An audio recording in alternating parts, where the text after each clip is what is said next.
È il Veneto che vuole rialzarsi, quello che la Confcommercio regionale ha fotografato in un manifesto rivolto ai candidati presidenti per le imminenti regionali. 9 punti imprescindibili che partono dalle esigenze del terziario, messo a dura prova dall'emergenza sanitaria, commercio, turismo e servizi che in Veneto rappresentano una parte fondamentale dell'economia, pari al 64% delle imprese regionali, al 58% degli occupati nei settori privati e al 54% del prodotto interno lordo regionale, aziende che chiedono ascolto e dialogo con le istituzioni.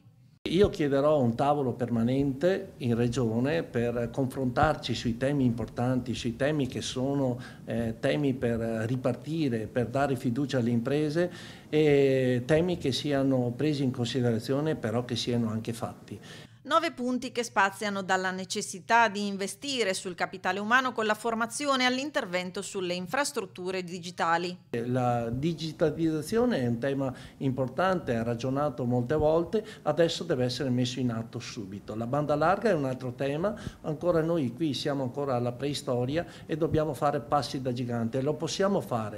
Commercianti che chiedono siano recepite le priorità delineate snellendo i processi burocratici, priorità che guardano all'evoluzione delle città che si spopolano di imprese e persone, input per renderle più appetibili e poi il tema della sostenibilità con un piano di consumo del suolo. Sì, perché questo genera lavoro.